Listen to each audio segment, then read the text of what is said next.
Usted conoce, probablemente es una de las historias más conocidas de la iglesia, en los capítulos 6 y 7 de Jueces tenemos la historia, una historia maravillosa que exalta el poder y la misericordia de Dios de una forma muy, pero muy especial. Es la historia de la liberación de Israel de manos de los madianitas a través de Gedeón. Creo que usted ha escuchado el nombre de Gedeón y seguramente conoce la historia. Yo estoy leyendo pues la Biblia. Mi propósito es por lo menos leerla una vez al año. Y en ese plan estaba la semana pasada en el libro de Jueces justamente. Y cuando llegué a la historia de Gedeón, que la conozco, que la he leído muchas veces, pensé que nos serviría a nosotros como iglesia considerar algunos aspectos, algunas enseñanzas y algunas aplicaciones que surgen de esta historia que es verdaderamente maravillosa.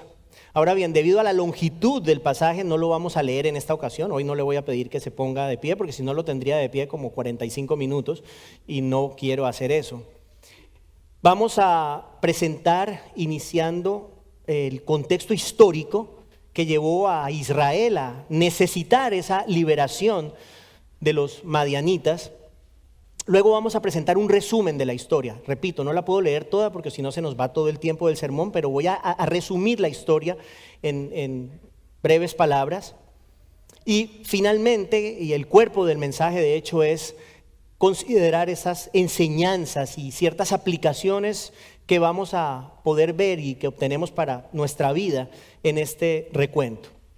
Entonces iniciamos considerando un poco el contexto histórico que llevó a Israel a esta situación de necesitar liberación de parte de los madianitas. Entonces vamos a ir atrás, un poquito atrás. Usted sabe que Israel estuvo cautiva en Egipto, estuvo allí por muchos años y el Señor la liberó. Israel estuvo deambulando en el desierto por ¿cuántos años? ¿Quién sabe? Por 40 años, debido a la incredulidad del pueblo que, usted recuerda, temió entrar a la tierra que Dios les había prometido.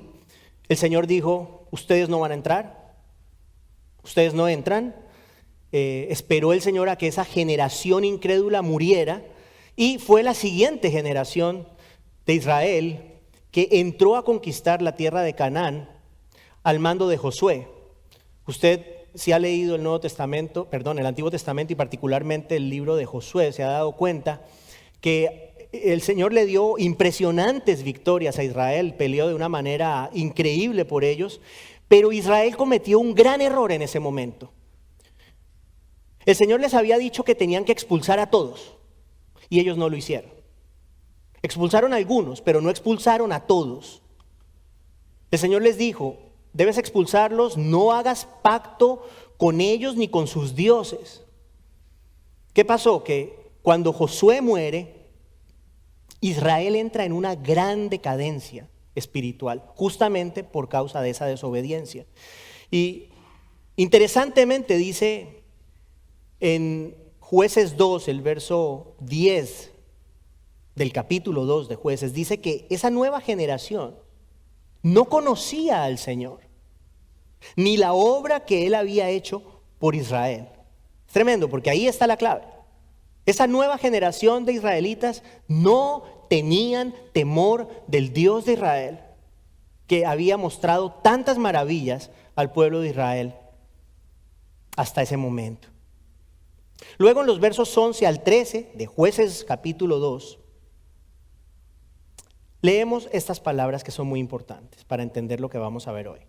Dice, entonces los israelitas hicieron lo malo ante los ojos de Dios.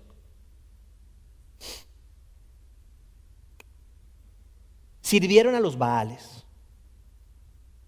Abandonaron al Señor, el Dios de sus padres, que los había sacado de la tierra de Egipto, y siguieron a otros dioses de entre los dioses de los pueblos que estaban a su derredor. Se postraron ante ellos y provocaron a ira al Señor. Dejaron al Señor y sirvieron a Baal y a Astarot. Esos son dioses paganos. ¿Qué hizo Israel? Dejó a un lado a Dios, dejó a un lado a Jehová, al Dios verdadero, que los había sacado con gran poder de la esclavitud de Egipto.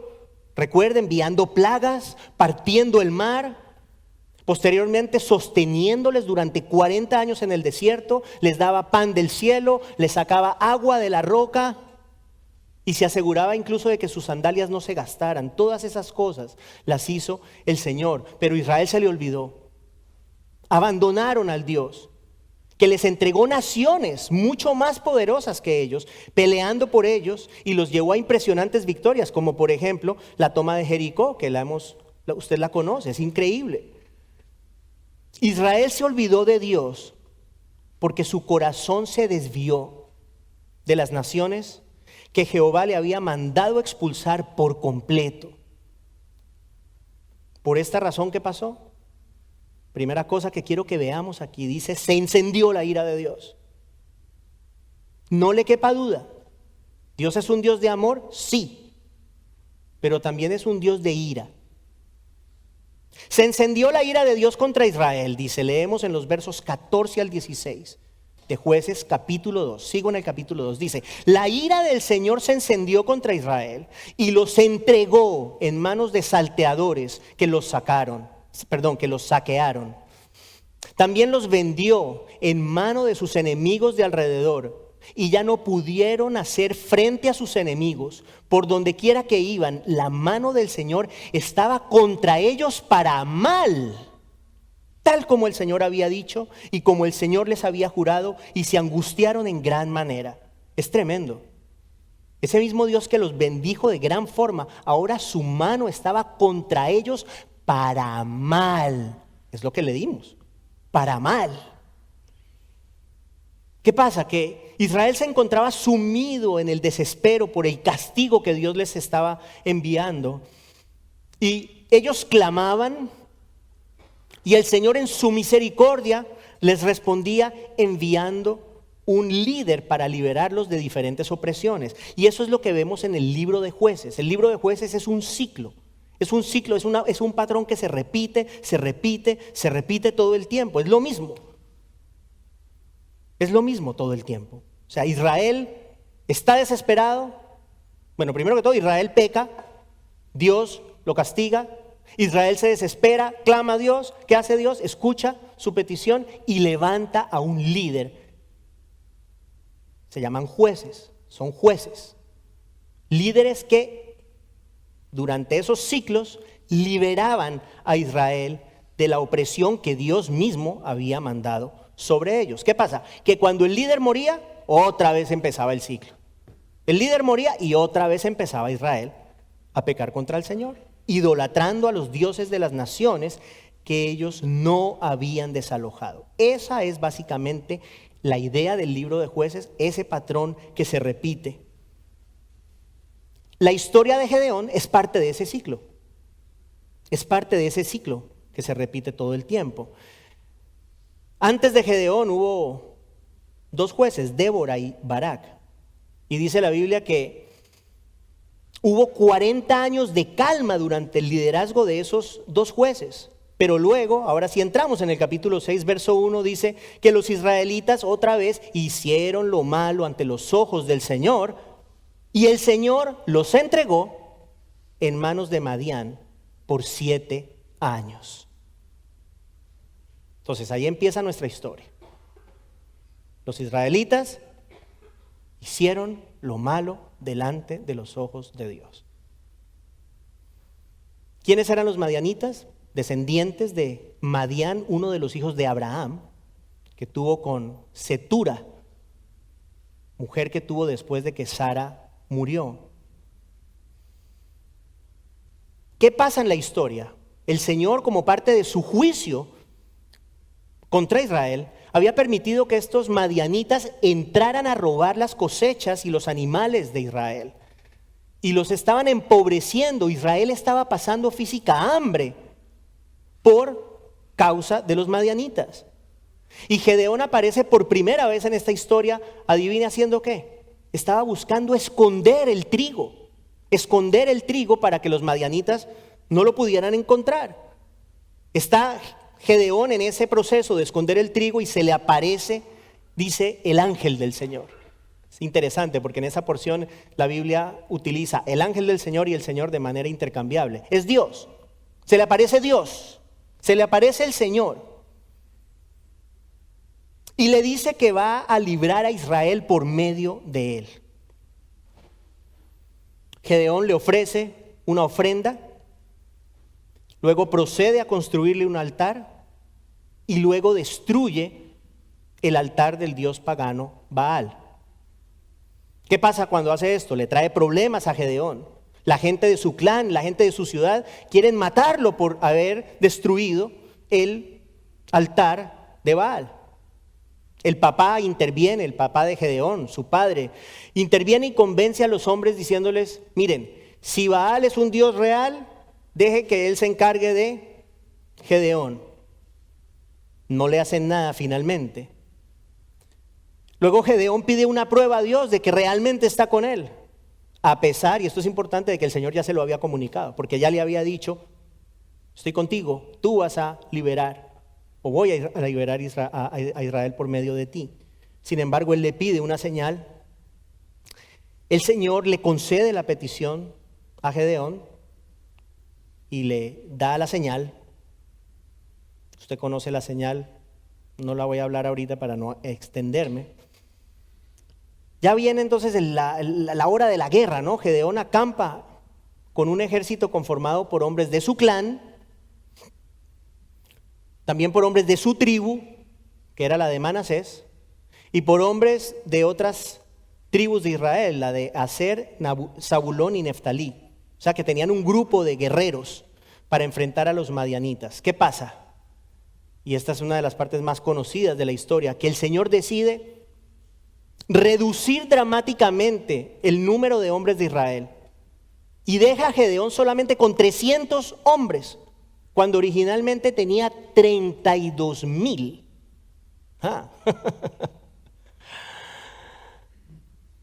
El Señor le da la orden a Gedeón de ir al campamento de Madián en la noche. Escuche, portando trompetas, cántaros vacíos y antorchas.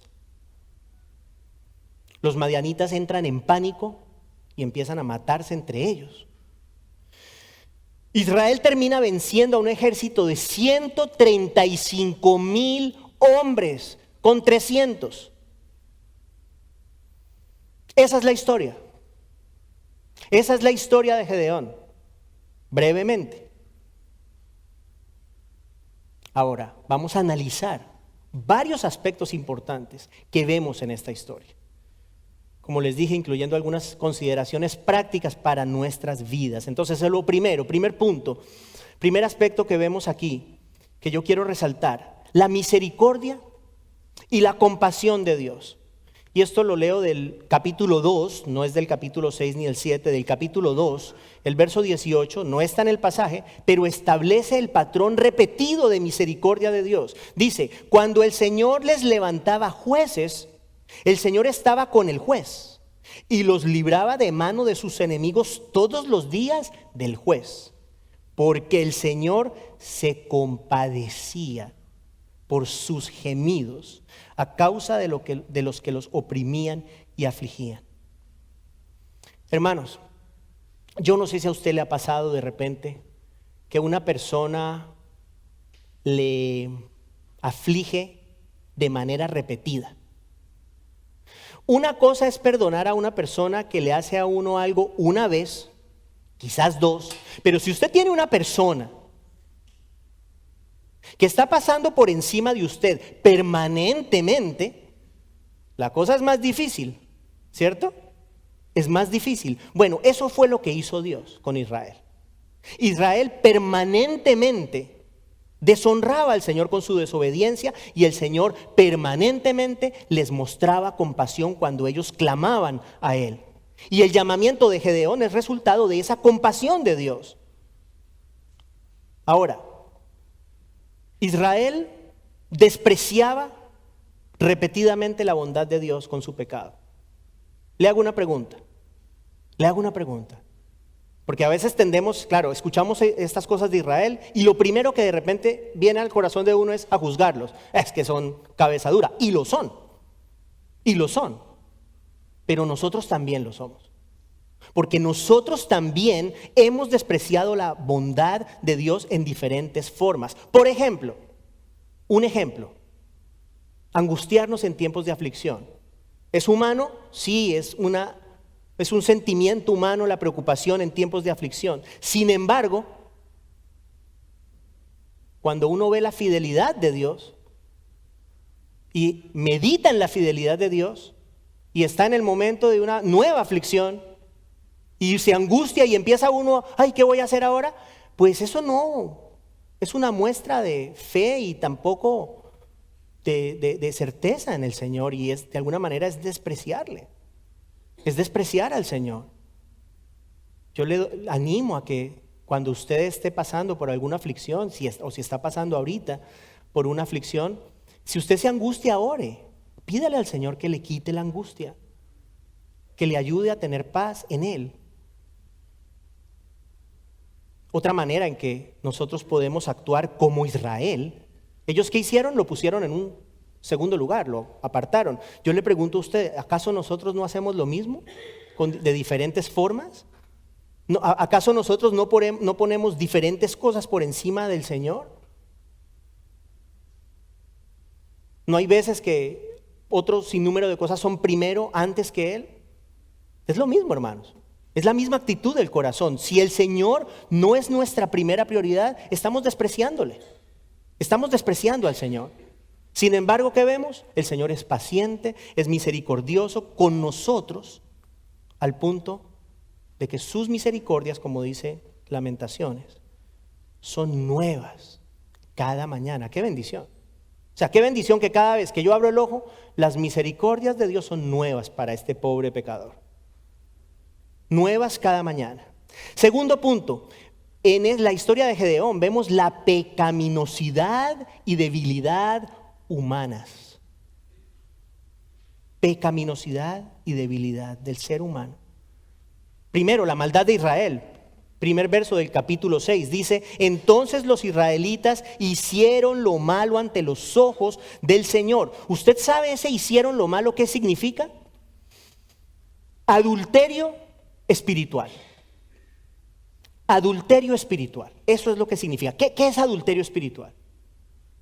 El Señor había separado para sí a Israel. Israel es el pueblo de Dios, posesión de Dios, santificado, separado por Dios. ¿Y qué hicieron ellos? Se prostituyeron con otros dioses. Esa palabra la usa la Biblia todo el tiempo. Se prostituyeron, se entregaron a dioses de mentira, abandonando al Dios verdadero que tanto les había mostrado. Pregunto yo, hermanos, ¿cree que eso no nos puede pasar a nosotros? Hay una analogía aquí que quiero presentar. Nosotros no somos Israel. Hay personas que piensan que la iglesia es la continuación de Israel. Bueno, yo no pienso eso. Yo creo que Israel es una cosa, Dios tiene un propósito para Israel y la iglesia es otra. Y sí, obviamente, si los judíos que creen en Cristo son parte de la iglesia, de acuerdo. Pero yo veo una distinción entre Israel y la iglesia.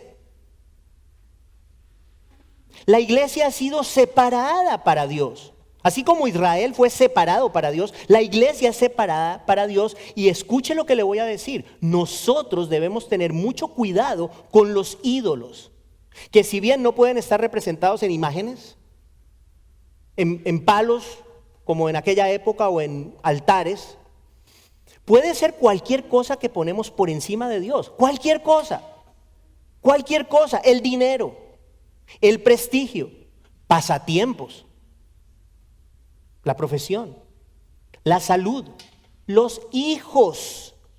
¿Usted sabía que los hijos pueden convertirse en un ídolo? Pueden convertirse en un ídolo los hijos, la esposa, el esposo.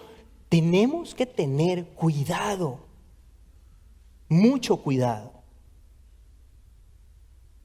Otra parte que vemos aquí con respecto a la debilidad humana es la debilidad del propio Gedeón.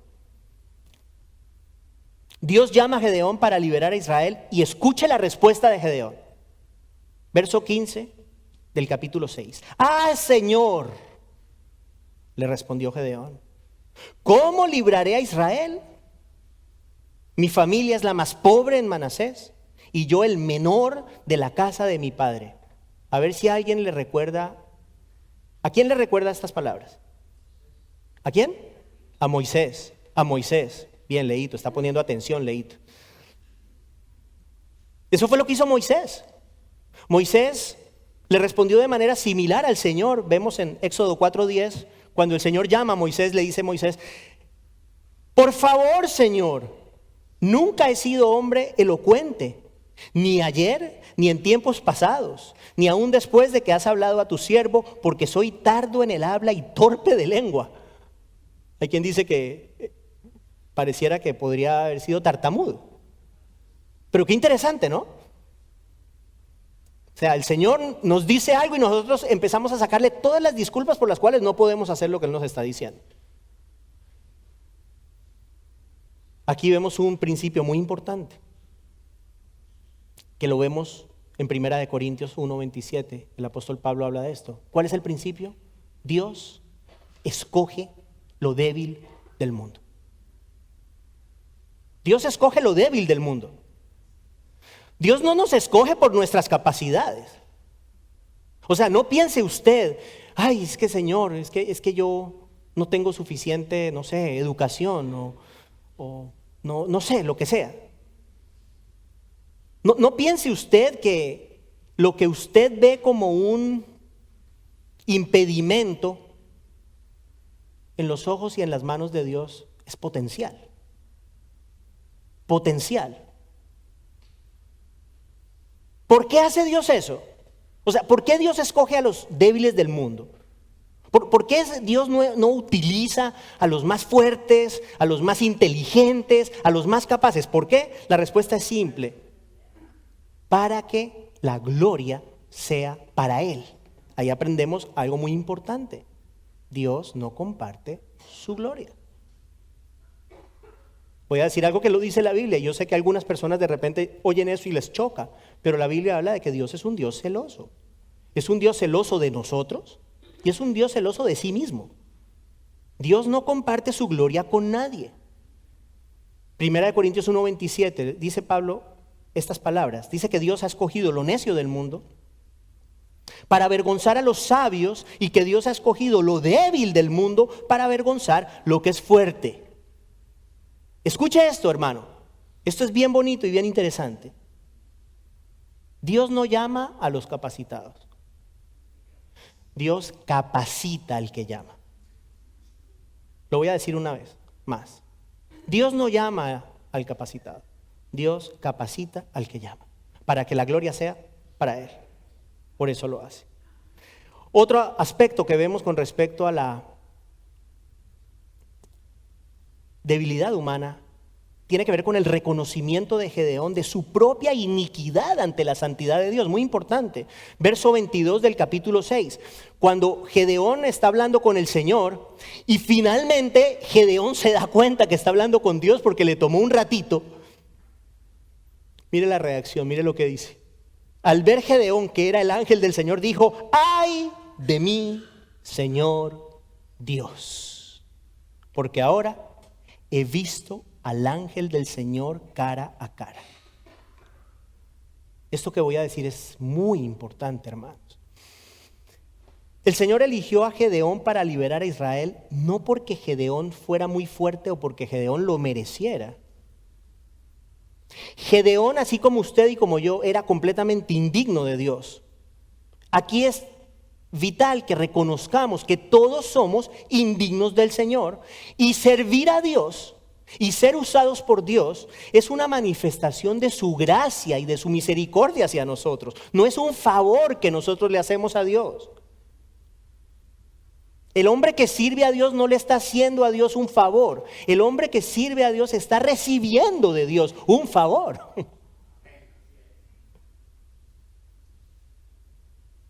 Escúcheme. Ningún hombre merece servir a Dios. y el hombre que es útil o la mujer. El hombre o la mujer que es útil, que son útiles en las manos de Dios, deben reconocer humildemente esa verdad. Aquí hay un punto vital. La arrogancia del corazón, esa sí es un obstáculo para que el Señor utilice a las personas. La arrogancia del corazón. Cuando hay arrogancia en el corazón, el Señor no usa a la persona arrogante, no la usa.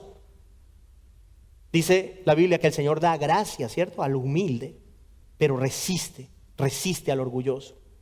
De repente hay alguien aquí sentado que desea servir al Señor. De repente en formas que usted quisiera, pero de repente no ve qué pasa. Mire su corazón. Quizás hay algo de arrogancia. Quizás el deseo de servir al Señor puede ser que usted quiere reconocimiento de otras personas. Tenemos que cuidarnos de todo eso. Como seres humanos podemos caer en todo eso. Hermanos, Dios nos permite servirle, escúcheme, a pesar de nosotros. No gracias a nosotros, sino a pesar de nosotros, Él nos permite servirle. Punto 3, la reprensión de Dios ante el pecado. Capítulo 6, verso 1, dice: entonces los israelitas hicieron lo malo ante los ojos del Señor, y el Señor los entregó en manos de Madián por 7 años. ¿Qué aprendemos aquí? Sencillo, el pecado siempre tiene consecuencias. Siempre. No caiga en el error de pensar que el pecado, porque nadie lo vio, porque nadie lo oyó, porque solo usted supuestamente lo sabe, no tiene consecuencias. El pecado siempre tiene consecuencias, el Señor siempre lo ve y siempre lo reprende, de una o de otra manera.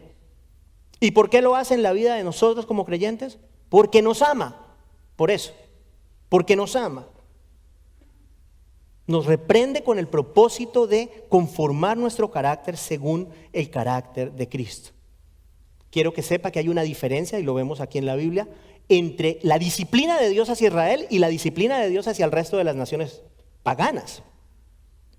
¿Usted cuándo ha ido a mirar en el internet para comprar un tiquete para Amalek? O vámonos para Moab. O vámonos para Edom. Ya no existen. Esas naciones ya no existen. La reprensión de Dios hacia las naciones paganas significó la destrucción de ellos. La reprensión de Dios hacia Israel significará su arrepentimiento. Un remanente de Israel vendrá a la fe en el Señor Jesucristo en el futuro. Eso es lo que creemos.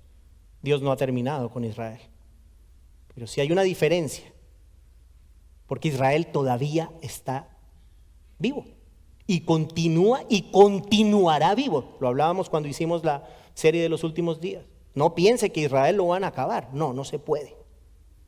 Dios protege a Israel y lo protegerá hasta el final. Punto 4. La reafirmación de Dios a quienes son suyos. Escucha las primeras palabras que el Señor le comunica a Gedeón. No le ha dicho nada con respecto a su plan de de liberar a Israel. Las primeras palabras que le dice son estas: el Señor está contigo, valiente guerrero. Es interesante, yo leyendo preparando esto, decían los comentaristas, bueno, pero valiente guerrero. Valiente guerrero, el que está recogiendo trigo para esconderlo para que no vengan los madianitas. Y creo que es Juan Calvino el que decía que Dios ve el potencial. Valiente guerrero no en el momento, pero lo que iba a hacer en manos de él. Al final del día fue un guerrero valiente. Lo fue, a pesar de que no tuvo ni que pelear, pero fue un guerrero valiente. Cuando el Señor le dice eso, estoy contigo, guerrero valiente, valiente guerrero, en ese momento Gedeón no tenía ni idea que era Dios quien le hablaba. Escuche lo que responde Gedeón cuando el Señor le dice esas primeras palabras. Dice: Señor mío, Si el Señor está con nosotros, esto es muy importante, escúchelo. Si el Señor está con nosotros y el Señor le dice, estoy contigo, y él le responde, ah, sí, ¿verdad? ¿En serio? Si el Señor está con nosotros, ¿por qué nos ha ocurrido todo esto? ¿Y dónde están todas sus maravillas que nuestros padres nos han contado diciendo, ¿no nos hizo el Señor subir de Egipto? Dice Gedeón, pero ahora el Señor nos ha abandonado y nos ha entregado en mano de los madianitas. Yo le hago una pregunta. Escúcheme, esta pregunta es importante. ¿Alguna vez ha pensado usted que Dios lo ha abandonado? ¿Alguna vez usted le ha dicho al Señor, ¿por qué a mí? ¿Por qué a mí, Señor? ¿Por qué me ocurre esto? ¿Dónde están tus maravillas? ¿Dónde estás tú? ¿Acaso te has olvidado de mí? Cuando viene la aflicción, eso es probablemente lo primero que viene a nuestra mente. ¿Y entonces dónde está Dios? ¿Y por qué yo? ¿Y por qué a mí? Debe ser que Dios ya no me ama. Yo le digo a usted que el Señor jamás abandona a los suyos, nunca. Si usted ama a Cristo, usted tiene una promesa muy especial, y es que el Señor utiliza todas sus aflicciones, para bien, Leo, para bien. Si usted se ha sentido abandonado por el Señor, ¿qué dijo el Señor? Mediten las palabras del propio Jesús, Mateo 28:20. ¿Qué dijo? Dijo, recuerden. Empieza diciendo, recuerden. O sea, no se les olvide. Recuerden, yo estoy con ustedes todos los días hasta el fin del mundo. Eso es Jesús. O sea, una de dos. O Jesús nos está mintiendo, o es verdad. ¿Qué nos está diciendo hoy? No importa la aflicción, yo estoy contigo hasta el fin del mundo. Y lo que Él dice es verdad, porque Él no puede mentir. Entonces Gedeón argumenta que el Señor le ha abandonado a él, a Israel. ¿Qué hace el Señor? El Señor hubiera podido decir, mira, cabeza hueca, cabeza dura más bien, ya te dije que estoy contigo. ¿Qué más necesitas que haga? ¿Qué más quieres que haga? Eso hubiera sido una reacción, yo hubiera reaccionado así. Menos mal yo no soy Dios. Pero mire lo que hace el Señor. Verso 14 del capítulo 4. Y el Señor lo miró y le dijo, escucha esto, ve con esta tu fuerza y libra a Israel de la mano de los madianitas. ¿No te he enviado yo? Eso es precioso. Primero le dice, ve con esta tu fuerza. ¿Cuál fuerza? ¿La fuerza del que está escondiendo el trigo lleno de miedo? No, la fuerza que yo te doy. Mi fuerza, ve con esta tu fuerza, la fuerza que yo te doy a ti, para que libres a Israel de la mano de los madianitas. Y luego le dice, ¿no te he enviado yo? Como quien dice, ¿qué más necesitas? Es suficiente, ¿no? O sea, mira quién es el que te envía. Mira de dónde proviene tu fuerza. Mira de dónde proviene tu poder. Soy yo el que te envía.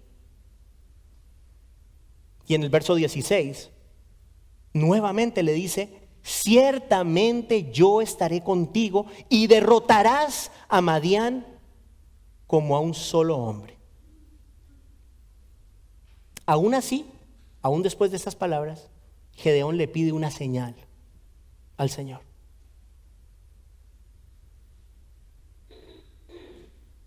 Le pide una señal, y de hecho se la pide 2 veces. ¿Sí? Había lana de algún animalito en el piso. Le dice, bueno, yo creo lo que me estás diciendo, eso, así lo interpreto yo, ¿no? Creo, pero necesito algo más. Mira, ¿ves ese lanito, esa lanita, un pedacito de lana, Señor, ese manojito de lana? Bueno, hazme un favor, Señor, si realmente estás conmigo, entonces yo quiero que esta noche el rocío de la noche moje la lanita, pero todo lo demás quede seco. Oh, el Señor lo hace. Pero Gedeón no queda contento. Señor, está bueno lo que hiciste, pero ¿sabes qué? Ahora cambia el orden. Cambia el orden. Ahora que sea al contrario. Ahora que la lanita quede sequita y el resto quede mojadito. Espero que yo no haya trocado el orden, pero esa es la idea. Oiga, yo fuera Dios, cojo a ese man y lo saco de ahí y me cojo otro tipo. Ah, sí, ya, no más. Yo no soy tan paciente, ¿cierto, madre? Yo lo saco de ahí. Pero ¿sabe qué hizo el Señor? Nuevamente, le dio la señal. Le da la señal. Y antes de eso, que lo salté aquí, antes de eso, cuando Gedeón trae la ofrenda, sí, Gedeón le dice, mira, cuando todavía no sabía que era Dios, mira, dame un momentico, no te vayas a ir, ¿no? Sí, como que no te vayas a comer o no te vayas a hacer mercado, sino espérame ahí, yo voy, traigo la ofrenda, traigo algo para ti, espérame. Entonces Gedeón va y le trae una ofrenda. ¿Qué hace el Señor? Consume la ofrenda. Gedeón la pone sobre una roca y debajo de la roca sale fuego y consume la ofrenda. Y ahí sí Gedeón dice, este es Dios.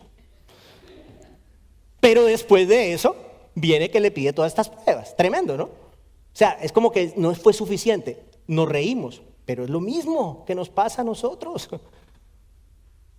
¿Cuántas veces miramos atrás en nuestra vida y el Señor ha hecho esto? Y llega el momento de la aflicción y se nos pone a temblar las piernas. Y no pensamos y no recordamos todo lo que Dios ya hizo. Es lo mismo, hermanos. Nosotros caemos en actitudes muy similares.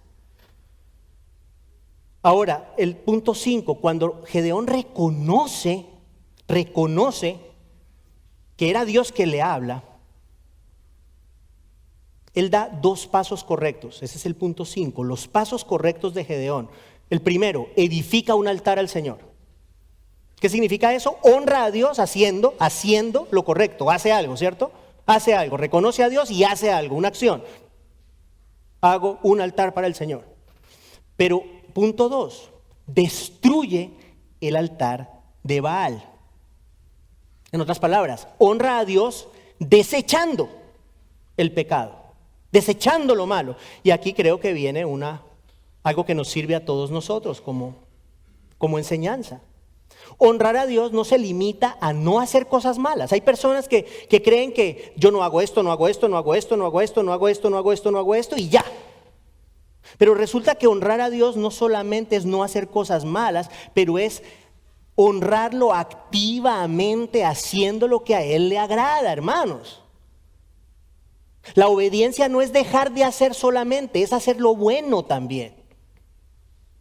Se me viene a la mente, ¿no? Cuando la palabra dice, el ladrón no solamente deje de robar, sino que trabaje para que tenga que compartir con los demás.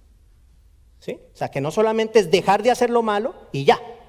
Hay gente que vive así. No, yo no hago esto, yo no hago esto, yo no hago esto, yo no hago esto. Pero no hay absolutamente nada con respecto a lo que hacen para el Señor, para obedecer y para agradar al Señor. Simplemente se limitan de ciertas cosas. Y aquí le voy a decir algo muy importante. Fíjese que antes de que Dios obrara, se requirió la obediencia de Gedeón. O sea, construyó el altar a Dios, destruyó el otro. Fue obediente. Hubo un paso de obediencia. La bendición de Dios, escúcheme por favor, la bendición de Dios requiere obediencia. Es probablemente uno de los puntos más importantes que vamos a hablar hoy. La bendición de Dios requiere obediencia. No piense, hermano, y esto se lo digo con amor, no piense que el Señor traerá bendición a su vida si usted es una persona que se caracteriza por vivir en desobediencia al Señor. No me malinterprete, todos desobedecemos de diferentes maneras, en diferentes momentos, pero si no hay arrepentimiento y si no hay una voluntad expresada en acción, si no hay cambio, si no hay eso en su vida, no espere la bendición de Dios. Suena fuerte, ¿cierto? pero es la verdad. No espere la bendición de Dios si usted es una persona que vive en desobediencia a su palabra. Me refiero de manera activa.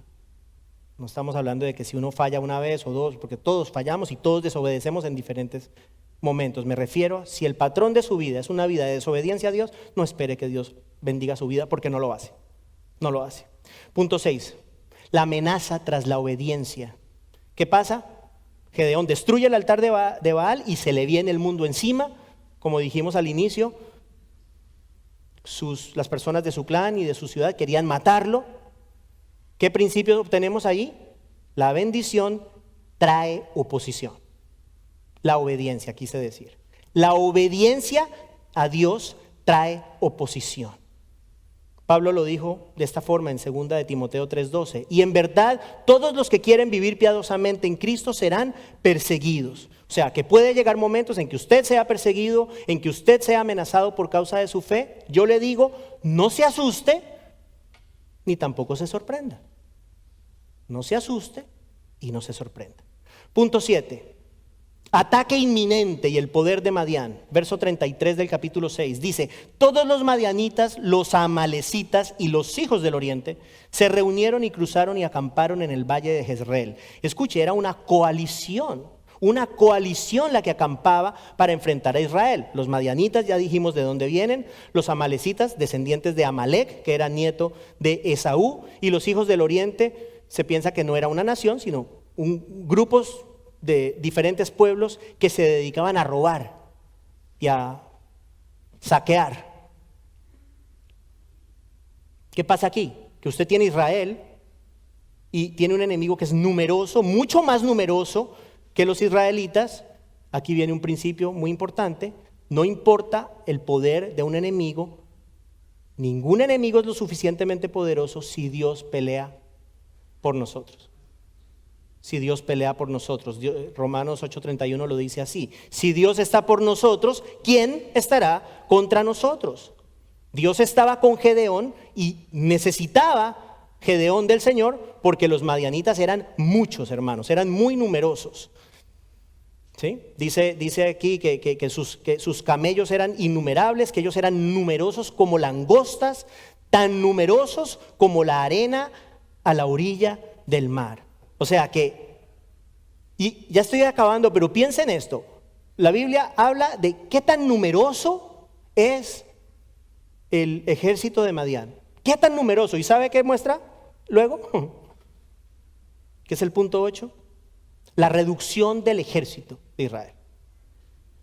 O sea, ante la grandeza del ejército de Madián, ¿qué hace Dios? Decide reducir el ejército de Israel. Como lo vimos al inicio. Verso 2 del capítulo 7. Y el Señor dijo a Gedeón: el pueblo que está contigo es demasiado numeroso para que yo entregue a Madián en tus manos. Aquí viene la clave: no sea que Israel se vuelva orgulloso y diga, mi propia fortaleza me ha librado. Hermanos, no se nos olvide eso. Repito, el Señor no comparte su gloria. Tenemos que cuidar nuestros corazones del orgullo, dando siempre la gloria a Dios por todo lo que Él hace a través de nosotros, por todo lo que Él haga. Metas esto en la mente y en el corazón: lo bueno que hay en usted es gracias a Él. Todo lo bueno que pueda salir de nosotros es por Él. Y punto. No es por nosotros. De hecho, sin Él nosotros no podemos hacer nada que tenga valor eterno, según Jesús en Juan 15. Luego, en el siguiente verso, vemos la dramática reducción de los hombres de Gedeón. Capítulo 7, verso 3. Ahora pues, proclama a oídos del pueblo: cualquiera que tenga miedo y tiemble, que regrese y se vaya del monte Galad. Dice, y 22,000 personas regresaron, pero quedaron 10,000. O sea que tenía 32,000, como les dije. El Señor le quita primero 20 y lo deja con 10,000. En ese punto había 14 hombres enemigos por cada uno de Israel. Ese era el radio, 1 a 14. Pero el Señor dice, no es suficiente. No es suficiente. Luego, verso 4 del capítulo 7. Entonces el Señor dijo a Gedeón: todavía el pueblo es demasiado numeroso. Hazlos bajar al agua y allí te los probaré. Y será de quien yo te diga, este irá contigo, ese irá contigo. Pero todo aquel de quien yo te diga, este no irá contigo, ese no irá. ¿Qué ve usted ahí clarito, clarito, clarito? Dios manda. Dios es soberano. El que yo te diga va y el que no te diga no va. Él es soberano, hermanos. Él manda, no nosotros. Finalmente, como les dije al inicio, Dios deja a Gedeón con 300 hombres. Usted imagínese el efecto psicológico de tener 32,000 y quedar con 300 para enfrentar un ejército de 135,000. ¿Es posible? ¿Usted cree que es posible que 300 hombres se enfrenten a 135,000? Es imposible, ¿cierto? El radio es de 1 a 450. Un guerrero de Israel por 450 enemigos. Es imposible. Qué hermoso lo que le voy a decir ahora. Lo que es imposible para el hombre es que, vamos a decirlo todos como con ganas, como si hubiéramos desayunado. Es posible para Dios. Lo que es imposible para el hombre es posible para Dios. Luego leemos que aquella misma noche, verso 9 del capítulo 7, aquella misma noche el Señor le dijo a Gedeón: levántate, desciende contra el campamento, porque lo he entregado en tus manos. ¿Qué aprendemos ahí?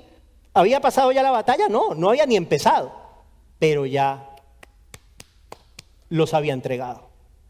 Escúcheme, los decretos de Dios son definitivos.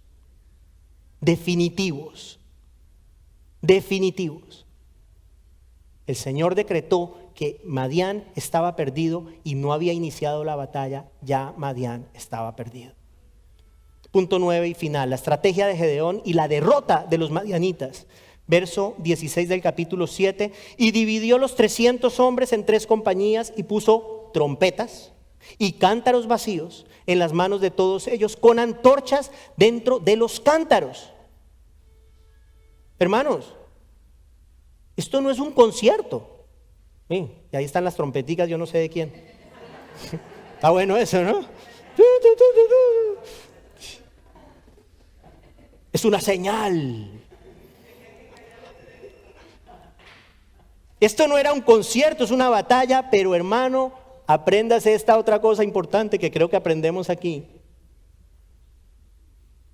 En el plan de Dios, muchas veces, yo diría que casi siempre, las cosas no tienen mucho sentido. Muchas veces nos parece que no tienen sentido. Versos 19 al 22 del capítulo 7. Gedeón llegó con los 100 hombres que estaban con él a las afueras del campamento, al principio de la guardia de medianoche, cuando apenas habían apostado la guardia. Entonces tocaron las trompetas y rompieron los cántaros que tenían en las manos. Cuando las 3 compañías tocaron las trompetas, rompieron los cántaros y sosteniendo las antorchas en la mano izquierda y las trompetas en la mano derecha para tocarlas, gritaron: la espada del Señor y de Gedeón. Cada uno se mantuvo en su lugar, se quedaron quietos alrededor del campamento, y escuche, y todo el ejército de los madianitas echó a correr gritando mientras huían. Cuando tocaron las 300 trompetas, el Señor puso la espada del uno contra el otro por todo el campamento.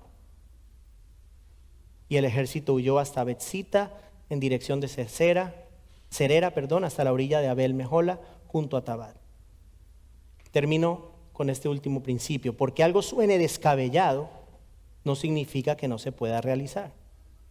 ¿Qué determina que algo se puede llevar a cabo? Escúcheme, termino con esto, escúcheme. ¿Qué determina que algo se pueda llevar a cabo? Sencillo, ¿Dios está en el asunto o no? Si Dios está en el asunto, se puede. Si Dios no está en el asunto, no hay nada que hacer, no se puede, hermanos. Hemos visto en esta mañana la forma tan especial como Dios mostró misericordia a Israel una vez más, a pesar de su pecado, levantando a Gedeón para liderar a Israel, liberarlo de los madianitas. Dicha liberación es un testimonio del poder de Dios que demuestra una vez más que no existe nada ni nadie capaz de superarlo. Ese Dios misericordioso del que usted escuchó hoy, ese Dios poderoso del que usted escuchó hoy, es nuestro Dios. Ese es nuestro Dios.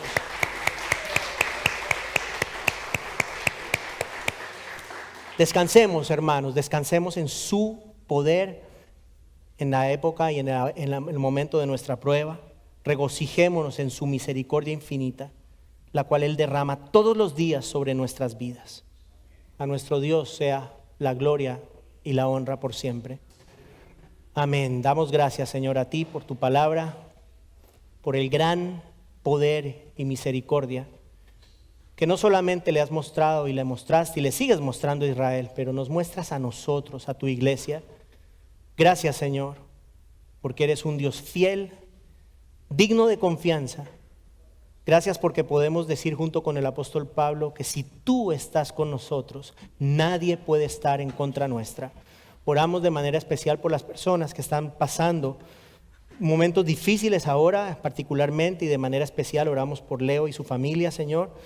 Oramos que este mensaje cale en sus vidas y que a través de él tú les des a ellos esa certeza de saber que el Dios al cual ellos sirven es poderoso, es misericordioso y siempre, pase lo que pase, tiene el mejor plan para nuestras vidas, así a veces no lo podamos entender. Gracias, Señor, por todo lo que tú haces, en el nombre de Jesús. Amén.